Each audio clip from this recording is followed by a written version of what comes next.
En 2024, le breakdance, cette semaine, se déroulait les championnats du monde en Inde. Dans les rues de Bombay, nous nous sommes mis dans les pas d'un breakdancer français, Pak Pak, c'est son petit nom, pour constater qu'au pays de Bollywood, le breakdance se fait une place. Un grand format signé Nicolas Bertrand.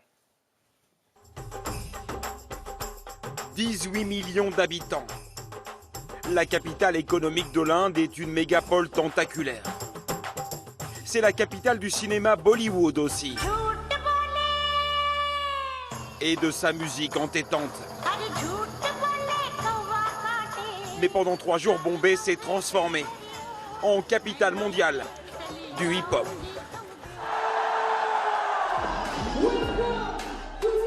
Le gratin du breakdance mondial vient d'atterrir en Inde. Les meilleurs de la discipline du monde entier s'affrontent en 1 contre 1. Pour un titre et une ceinture de champion du monde.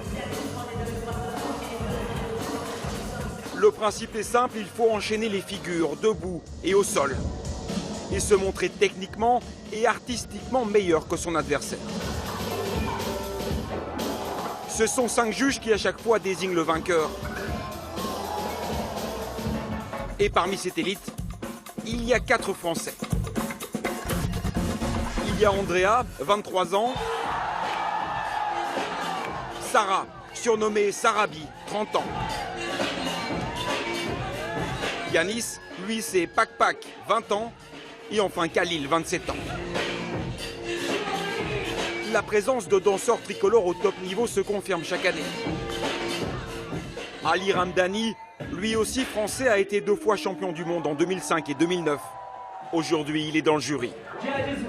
La France, c'est un des pays qui est très souvent dans le podium. Moi, je donne tout le temps un top 3, mais qui n'est pas dans l'ordre. C'est France, États-Unis, Corée. La France, il faut savoir, c'est un pays qui a le plus de compétition, le plus de battles au monde. Tous les week-ends, il y a des battles, des fois, il y en a 3-4 par week-end. Donc, on a vraiment un gros vivier de talent.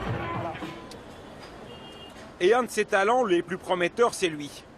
Yanis, alias Pak Pak. La veille de la compétition, nous l'avons emmené pour une balade dans la mégapole indienne. Voici le bidonville de Dharavi. C'est le plus grand bidonville d'Asie. Et ce que Pak Pak ne sait pas, c'est qu'ici aussi, il y a une grosse culture hip-hop. Il va vite s'en apercevoir.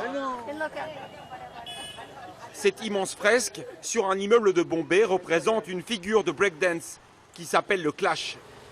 C'est ce petit garçon qui a servi de modèle. Ça va mon ami? C'est toi ça? Ouais. Magnifique. Et il va le prouver. Bam. À moi?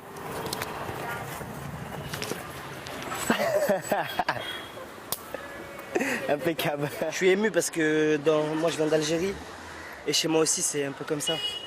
T'as des jeunes qui dansent, qui viennent des bidonvilles. Et du coup je suis ému, ça me touche. Ils sont motivés et ça me fait plaisir de les voir autant motivés que moi en fait. Ça me donne encore plus envie de danser maintenant. Et justement, le Lyonnais va pouvoir leur faire une petite démonstration rapidement. Car à Dharavi, presque tous les jours, les jeunes du quartier organisent des battles sur une simple dalle en béton.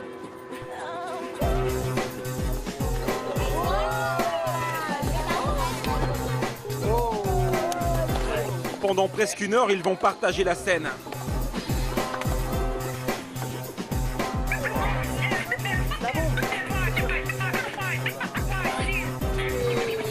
Cette petite fille a tout juste 7 ans.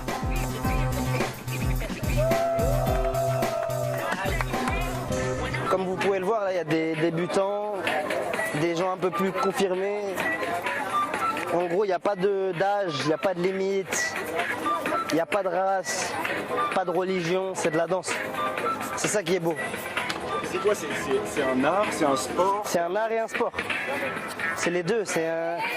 Pour moi, je dirais que c'est un moyen de s'extérioriser. C'est encore autre chose. C'est le seul moyen de pouvoir respirer dans ma vie. C'est le seul moment où je me sens libre quand je danse. Du coup, c'est universel, quoi. C'est fou. C'est un langage universel. Cette rencontre, c'est un rêve pour Akash. Il est l'un de ceux qui ont implanté le breakdance dans le bidonville. C'est un moment incroyable. Et je suis vraiment reconnaissant de voir ces figures en vrai parce que d'habitude, je les vois seulement en vidéo. Côté compétition, c'est le néerlandais Menno qui a gagné le championnat du monde.